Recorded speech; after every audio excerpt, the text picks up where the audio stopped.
Assalamualaikum warahmatullahi wabarakatuh. Mari kita simak alur cerita Battle Through the Heavens. Mohon dukungannya untuk like, komen, dan subscribe. Terima kasih sebelumnya, semoga Allah membalas kebaikan semuanya. Dan semoga hari ini semuanya diberikan kesehatan dan kesuksesan. Monggo disimak. Api unggun memancarkan api samar di dalam hutan yang gelap. Cahaya menyebar, menyebabkan hutan dalam radius 100 meter akan dicelup dengan cahaya merah redup. Xiao Yan duduk bersila di samping api unggun. Cahaya dari nyala api menerangi wajahnya, dan sepertinya menutupi tubuhnya dengan lapisan benang redup. Pada saat ini, kedua matanya tertutup rapat. Segel api di antara alisnya memancarkan cahaya lemah dan lemah. Keheningan ini berlanjut beberapa saat sebelum Xiao Yan tiba-tiba membuka kedua matanya. Energi tak terlihat melonjak dari antara alisnya. Dengan cepat bergoyang di sampingnya dan berubah menjadi sosok manusia. Selain itu, penampilan orang ini tampak seperti replika Xiao Yan. Xiao Yan menoleh untuk melihat avatar ini. Dia samar-samar dapat melihat cahaya yang dipancarkan dari api melalui tubuhnya. Kekuatan avatar ini seharusnya hanya di kelas Dowling. Lagi pula, waktu itu ada terlalu pendek. Jika itu adalah seseorang dengan mata tajam, orang itu akan bisa tahu apa itu sekilas. Xiao Yan mengerutkan kening dan dengan lembut bergumam. Menurut metode pelatihan dalam pikiran Xiao Yan, langkah pertamanya adalah membentuk avatar. Jika seseorang berhasil membentuk avatar, yang perlu dilakukan selanjutnya adalah memanaskan avatar ini hingga ia mengendalikan kekuatan yang mirip dengan kekuatan Sang Pencipta. Meskipun ini mudah dikatakan, sangat sulit untuk melakukannya. Mengingat kemampuan Fei Tian, dia hanya mendapatkan avatarnya untuk mencapai tingkat menengah meskipun telah mengasahnya selama bertahun-tahun. Masih ada jarak yang sangat jauh sebelum mencapai tingkat penguasaan. Selain itu, Xiao Yan baru saja menyelesaikan langkah pertama. Ada celah besar hingga langkah selanjutnya. Menurut apa yang dikatakan oleh metode pelatihan, seseorang perlu secara bertahap menggabungkan kekuatan petir angin ke avatar, dan kemudian menggunakan kekuatan petir angin untuk menyembunyikan riak spiritual. Dengan demikian, itu akan bertindak sebagai pembelaan sekaligus menyembunyikan rahasia spiritual. Xiao Yan melihat avatar di sampingnya karena pemikiran ini dengan cepat berlama-lama di hatinya. Cahaya petir di permukaan avatar Fei Tian saat itu mungkin dapat dijelaskan oleh ini. Selain itu, kekuatan petir angin juga menjadi teknik menyerang avatarnya. Kekuatannya cukup besar, namun, tidak ada kekuatan petir angin di dalam tubuhku. Sedikit yang aku telah menyerap ketika berlatih gerakan kilat 3000 saat itu jauh dari cukup untuk marah avatar ini. Apa yang harus aku lakukan? Xiao Yan mengerutkan kening sementara dia memikirkan hal ini. Jika avatarnya tidak memiliki perlindungan dari kekuatan penangkal angin, itu pasti akan berada pada kerugian yang parah jika bertemu dengan hal yang kuat seperti api hati yang jatuh, yang dapat menyebabkan kerusakan pada roh. Nasib avatar Fei Tian adalah studi kasus terbaik. Tapi, di mana aku bisa mendapatkan kekuatan angin petir ini? Saat itu, aku telah bekerja sangat keras hanya untuk akhirnya menyerap sedikit kekuatan penangkal angin, yang hampir tidak cukup untuk mempraktekkan gerakan kilat 3000, kayu bakar bambu di tangan Xiao yang dihancurkan menjadi bubuk tanpa dia menyadarinya. Dia tanpa sadar tertawa melihat ini. Tubuh ilusi 3000 petir ini telah membuatnya sakit kepala. Bodoh, siapa bilang kamu pasti harus menggunakan kekuatan angin petir? Ini hanyalah salah satu metode tempering. Ini juga bagus jika kamu menggunakan bentuk energi lain. Kekuatan api surgawi di dalam tubuh kamu berkali-kali lebih kuat dari kekuatan angin, terutama api jatuh hati. Jika kamu bisa menggabungkannya ke avatar, itu tidak takut akan energi aneh yang bisa menundukkan roh di masa depan. Oleh karena itu, satu-satunya ketidaksempurnaan avatar tersebut diperbaiki oleh kamu. Kekuatannya juga akan jauh lebih kuat dari avatar Fei Tian. Suara mengajar Tian Huo Zunze tiba-tiba keluar dari ring sementara kepala Xiao Yan sakit. Xiao Yan tercengang ketika dia mendengar sarannya. Dia bergumam sedikit, namun, metode pelatihan mengatakan untuk menggunakan kekuatan angin petir untuk memanaskan avatar. Apakah penggunaan energi lain tidak menghancurkan avatar terutama jika api hati yang jatuh digunakan? Ia mampu melukai roh. Akankah avatar spiritual tidak disempurnakan menjadi ketiadaan saat mereka melakukan kontak? Segala sesuatu di dunia adalah kekayaan yang diperoleh dari bahaya. Api hati yang jatuh sudah benar-benar disempurnakan oleh kamu. Kapan kamu melihatnya menolak jiwa kamu? Selama kamu memahami kesetimbangan tempering dengan benar dan melanjutkan dengan perlahan, penguasaan avatar hanya akan ada di sekitar sudut. Tian Huo Zunze menjelaskan. Xiao Yan bukanlah orang yang bodoh. Hatinya juga tiba-tiba memahami setelah pengingat Tian Huo Zunze. Sesaat kemudian, dia menghirup nafas dalam-dalam. Itu benar-benar seperti yang dikatakan Tian Huo Zunze, dan itu akan sulit baginya untuk mendapatkan kekuatan angin petir dalam jumlah besar. Karena ini adalah kasusnya, lebih baik jika dia mencoba memperkuat avatar dengan api surgawi. Dia tidak akan kehilangan apapun jika dia gagal. Namun, jika dia berhasil, ketidaksempurnaan avatar spiritual yang tersisa ini akan diperbaiki olehnya. Itu pasti akan sangat membantu ketika dia bertarung dengan yang lain di masa depan.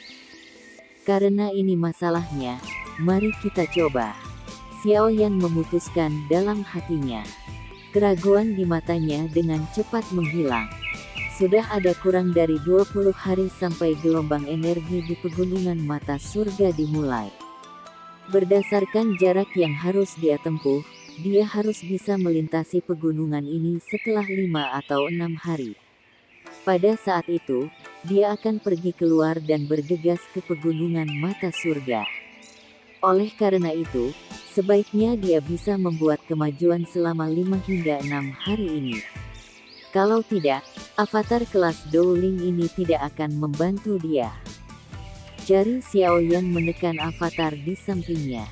Ini bergetar sebelum berubah menjadi cahaya tak terlihat yang memasuki tempat di antara alis Xiao Yan. Dengan gelombang tangan Xiao Yan, boneka setan bumi muncul. Itu menjaganya. Hanya kemudian Xiao Yan perlahan menutup matanya. Pikirannya bergerak, memasuki laut spiritual di alisnya. Angka ilusi Xiao Yan perlahan muncul di wilayah laut.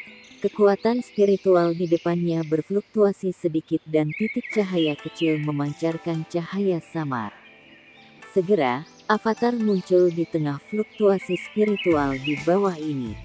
Semangat Xiao Yan duduk bersila sementara avatar di depannya juga dengan cepat duduk. Xiao Yan dengan lembut menghembuskan nafas udara setelah melihat ini. Dia memberi isyarat dengan tangannya dan sekelompok api hati yang jatuh muncul.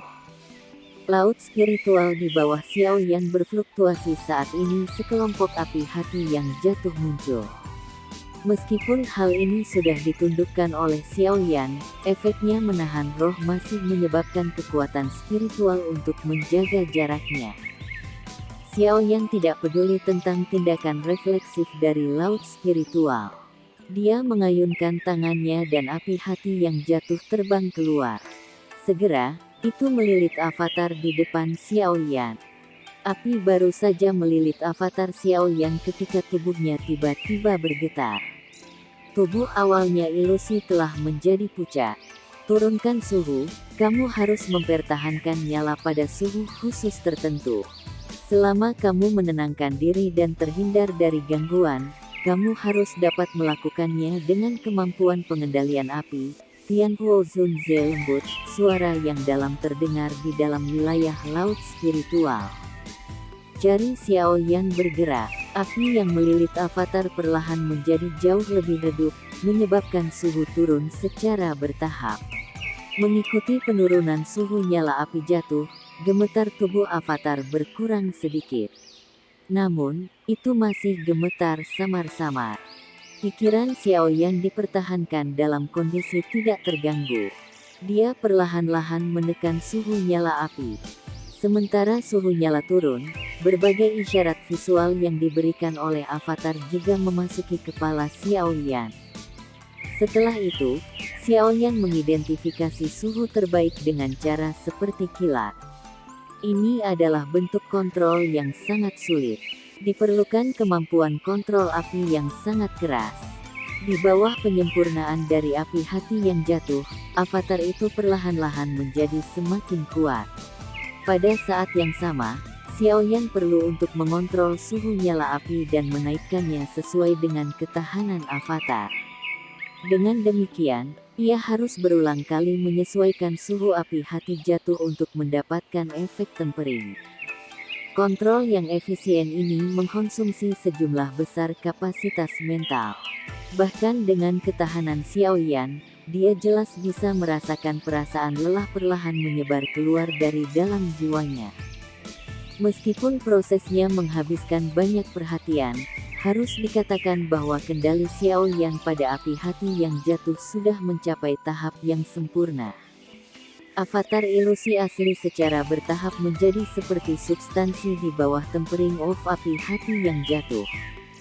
Proses ini mungkin sangat lambat, tetapi jika Fei Tian dan orang-orang di paviliun petir angin yang mempraktekkan 3000 petir ilusi tubuh akan melihat ini, kemungkinan bahwa rahang mereka akan turun. Kecepatan seperti itu mungkin tampak lambat, tapi itu sudah sangat menakutkan. Dibandingkan dengan ini, kecepatan mereka menggunakan kekuatan petir angin untuk melumpuhkan avatar mereka sepertinya seperti seekor kura-kura merangkak. Tianhuo Zunze tersenyum dengan senang saat melihat Xiao Yan memasukkan irama setelah pengingat sederhana. Setelah itu, dia perlahan menghilang. Dua Xiao Yan duduk saling berhadapan dalam ruang spiritual. Yang satu muncul dengan serius sementara yang lain dibungkus dalam api yang tak terlihat. Tubuh ilusi avatar dengan tenang berfluktuasi di dalam api. Sementara nyala api sedang memperbaikinya, benang dari benih api yang sangat redup perlahan-lahan bergabung ke avatar, menyebabkan beberapa api yang tak terlihat muncul di tubuh transparan. Malam perlahan menghilang. Ketika sinar pertama matahari pagi tersebar, Xiao Yan, yang berada di samping api unggun, perlahan membuka matanya. Rasa letih muncul di dalam diri mereka. Kelelahan kekuatan spiritual Xiao Yan selama malam itu tidak kurang dari hasil bertempur dengan orang lain. Pemanasan avatar ini memang sulit. Menurut kecepatan ini, kemungkinan akan membutuhkan setidaknya 2 bulan sebelum dapat mencapai tingkat menengah. Aku bahkan tidak tahu kapan sebelum aku dapat mencapai penguasaan penuh.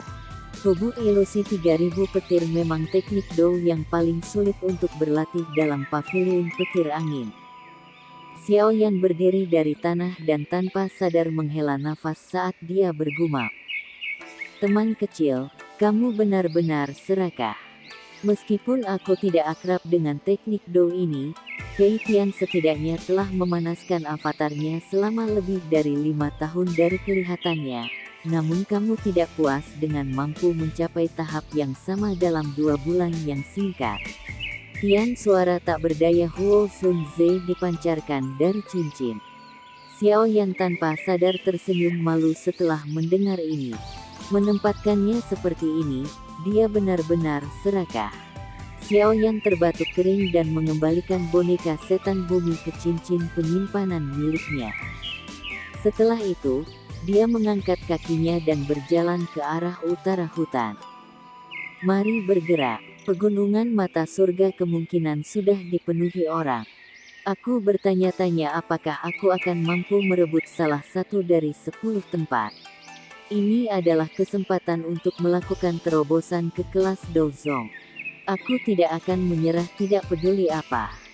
Di dekat tanaman hijau subur di ujung pegunungan, sesosok kurus perlahan keluar dari hutan yang redup. Setelah penampilan sosok ini, rasa kotor, berdarah perlahan dipancarkan. Binatang ajaib yang mengendus bau darah ini dalam radius 5 km buru-buru menarik diri, tampak seolah-olah mereka mengalami shock. Berjalan melalui pegunungan ini telah menghabiskan hampir 20 hari waktu Xiao Yan. Dia juga berkemah di alam liar selama 20 hari. Meskipun itu cukup sulit, hutan yang luas itu memang tempat yang bagus untuk mengasah seseorang. Saat ini, penampilan Xiao Yan agak sengsara dengan darah berbagai binatang ajaib berantakan tersebar di pakaian dan rambutnya. Dia tampak seperti seorang barbar. Perasaan berbahaya sebelumnya tentang dia pada dasarnya menghilang pada saat ini. Namun, ketika mata hitam gelapnya terangkat, orang yang sensitif akan dapat merasakan bahwa perasaan bahaya tidak benar-benar hilang. Sebaliknya, itu tersembunyi di dalam tulang Xiao Yan. Munculnya seseorang yang terlihat tidak mencolok di permukaan tetapi memancarkan perasaan berbahaya dari tulang mereka benar-benar berbahaya karena mereka mencoba pukulan fatal ketika seseorang tidak menduganya. Xiao Yan berdiri di tepi pegunungan dan melihat jalan besar di bawah puncak gunung. Setelah melihat kerumunan orang yang datang dan pergi di jalan, Xiao Yan tanpa sadar merasa linglung. Pelatihan memang hal yang sepi dan membosankan. Jika seseorang ingin menjadi seorang ahli yang dihormati orang lain di mata mereka, kerja keras yang harus dilakukan dan kesepian yang harus ditanggung adalah sesuatu yang sulit dibayangkan oleh orang biasa. Logika ini adalah sesuatu yang Xiao Yan pahami sejak dia meninggalkan kota Wutan saat itu. Sekarang, pemahamannya tentang logika ini jauh lebih dalam daripada sebelumnya karena dia telah mengalami perasaan seperti itu selama tahun-tahun pelatihannya. Xiao Yan menghembuskan nafas panjang. Jarinya menggosok-gosok tempat di antara alisnya. Karena pelatihannya selama periode ini menjadi seperti kebiasaan, avatar di dalam laut spiritualnya secara konstan menerima penyempurnaan dari api hati yang jatuh. Meskipun ini adalah beban besar pada Xiao Yan, beruntung dia adalah seorang alkemis, terampil dalam cara mengurangi kelelahan. Oleh karena itu, dia bisa terbiasa dengan kelelahan ini. Gelombang energi dari pegunungan mata surga akan segera dimulai. Namun, beruntung tempat ini tidak jauh dari lokasi itu. Dengan kecepatanku, aku seharusnya bisa mencapainya dalam waktu setengah hari. Xiao Yan mengeluarkan peta dari storage cincin dan mempelajarinya dengan cermat. Setelah itu, tatapannya menatap ke langit utara saat dia bergumam pada dirinya sendiri. Punggungnya bergetar dan sepasang sayap api hijau giok perlahan memanjang keluar. Xiao Yan menjadi lebih berhati-hati setelah mengetahui bahwa sayap tulangnya adalah milik suku surga setan Phoenix. Kekuatan dari suku surga setan Phoenix jelas lebih kuat daripada paviliun petir angin. Dia tidak ingin mengundang masalah seperti itu pada saat ini. Oleh karena itu, ia hanya akan menggunakan sayap tulang pada saat-saat kritis. Meskipun kecepatannya akan sangat berkurang sebagai hasilnya, dia hanya bisa menahannya untuk melindungi kehidupan kecilnya ini.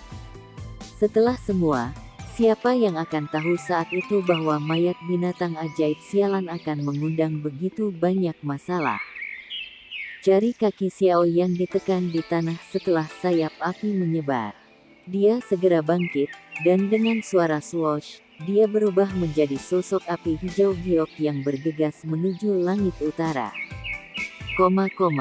Pegunungan mata surga cukup terkenal di seluruh wilayah utara dataran tengah.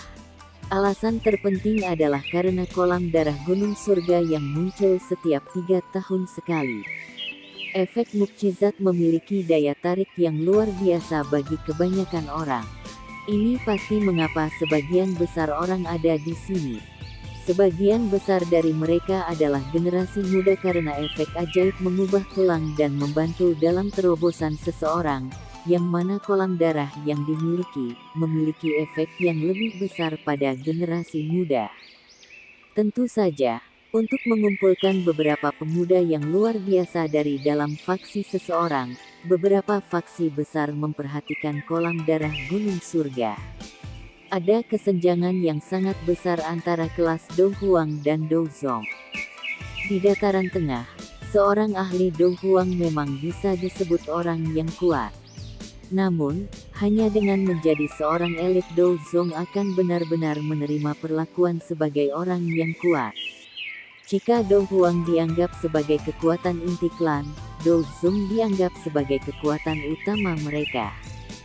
Selama klan memiliki seorang elit Do Zong, reputasi dan pengaruhnya akan secara alami jauh melebihi klan lain yang memiliki 10 Do Huang tanpa 1 Do Zong. Ini adalah pengaruh dari Do Zong.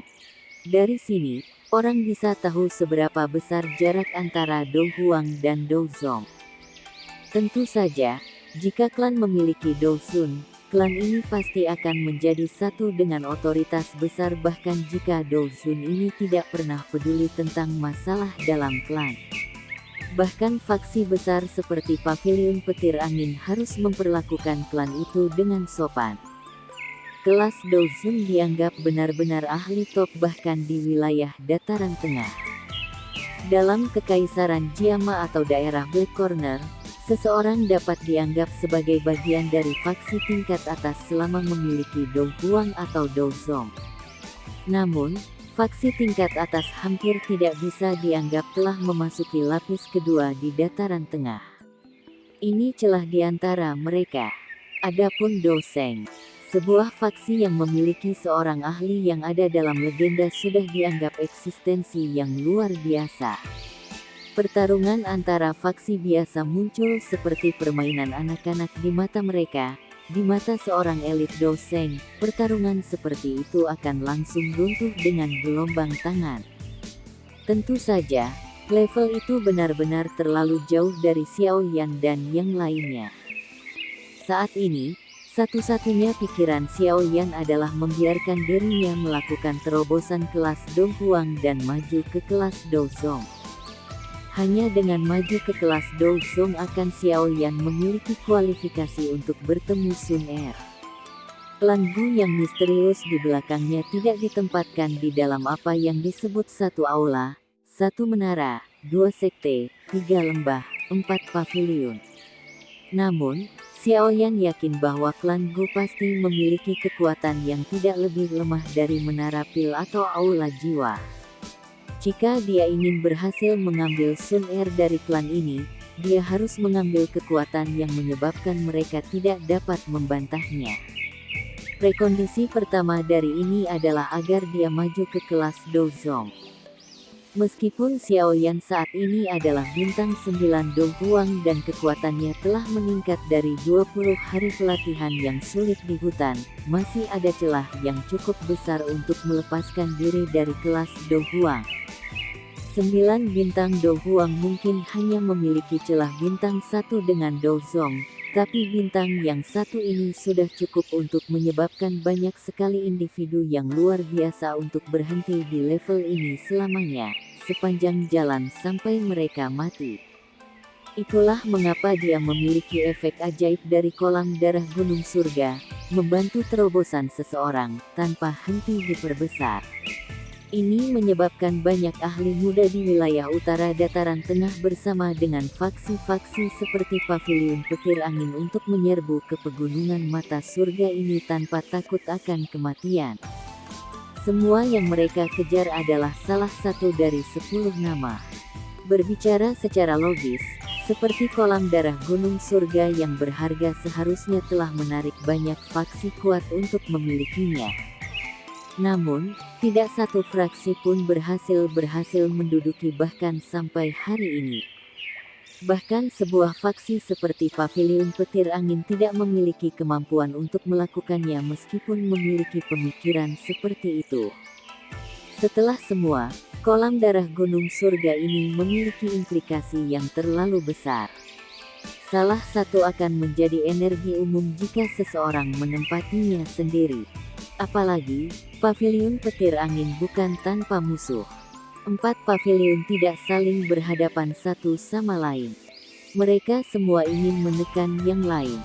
Tentu saja, tidak mungkin bagi mereka untuk hanya menonton kolam yang hanya ditempati oleh satu pihak. Oleh karena itu, kolam darah gunung surga tetap tanpa pemilik karena mempengaruhi banyak faksi. Tentu saja, jika seseorang benar-benar berbicara tentang seorang pemilik, maka hewan sihir asli di pegunungan mata surga hampir tidak dapat dianggap sebagai pemilik. Sayangnya, manusia tidak akan menyerah karena hal ini. Daya pikat kolam darah bukit gunung sudah cukup untuk membuat manusia menerkam maju tanpa takut mati. Xiao Yan terus melakukan perjalanan tanpa beristirahat selama 5 jam sebelum pegunungan yang sangat besar, ditutupi oleh kabut tebal, perlahan muncul dalam penglihatannya. Pegunungan mata surga adalah gunung terbesar dan tertinggi yang pernah dilihat Xiao Yan. Bahkan pegunungan binatang ajaib di Kekaisaran Jiama tidak bisa dibandingkan dengannya. Kabut tebal menutupi sebagian besar pegunungan, menyebabkan seseorang mengalami kesulitan melihat apa yang ada di sana. Selain itu, kabut tampaknya mengandung energi yang sangat kuat. Bahkan Xiao Yan tanpa sadar merasa hatinya menjadi khawatir di bawah sejumlah besar energi ini. Tidak heran tidak ada yang berani terbang dari langit. Rute di langit adalah satu dengan jalan buntu. Xiao Yan berdiri tinggi di atas di udara dan melihat ke bawah pada titik masuk pegunungan di bawah. Kepalanya tanpa sadar berubah sedikit mati rasa ketika dia melihat lautan hitam pekat dari orang-orang di bawah. Meskipun Xiao Yan tahu bahwa daya pikat dari kolam darah surgawi ini pasti cukup hebat, dia masih merasa terkejut saat melihat lautan manusia yang begitu besar. Tingkat kesulitan dalam mendapatkan 10 tempat yang menyedihkan dari orang-orang ini benar-benar luar biasa. Xiao Yan dengan pahit tertawa. Dia memilih tempat yang sepi sebelum mendarat. Setelah itu, dia melompat turun ke puncak gunung dan muncul di puncak pohon di kisaran mata surga dalam beberapa kilatan. Tatapannya menyapu dan menemukan bahwa cukup banyak orang yang duduk bersila di puncak pohon di sekelilingnya. Pegunungan mata surga ditutupi oleh awan sepanjang tahun. Selain itu, ada banyak binatang ajaib yang kuat di dalamnya. Oleh karena itu, hanya ada 3 titik masuk yang aman. Lokasi di mana Xiao Yan berada di salah satunya. Namun, pintu masuk itu ditempati oleh lautan manusia. Xiao Yan menghela nafas di hadapan pemandangan luas ini ketika teriakan deru yang jelas dan keras tiba-tiba bergema dari langit yang jauh. Segera, itu menarik semua tatapan di sekitarnya. Mata Xiao Yan juga menoleh. Dia bisa melihat derek besar warna-warni mengepakkan sayapnya saat dengan cepat terbang ke arah pegunungan mata surga. Sinar matahari mendarat di atas bulu beraneka warna, mencerminkan kilau cemerlang yang luar biasa indah. Bangau jiwa 7 warna. Bukankah ini perjalanan Nona Feng dari paviliun petir angin? Banyak suara kaget segera terdengar ketika semua orang melihat derek berwarna-warni besar. Xiao Yan terkejut setelah mendengar ini. Dia mengerutkan kening segera. Itu adalah paviliun petir angin lagi. Sekian alur cerita Battle Through the Heavens. Tunggu next episodenya. Mohon sodako subscribe, like, dan komennya dan share-nya. Semoga kebaikannya dibalas oleh Allah. Dan semoga hari-hari sedulur semuanya diberikan kebahagiaan, kesehatan, dan kesuksesan. Terima kasih. Assalamualaikum warahmatullahi wabarakatuh.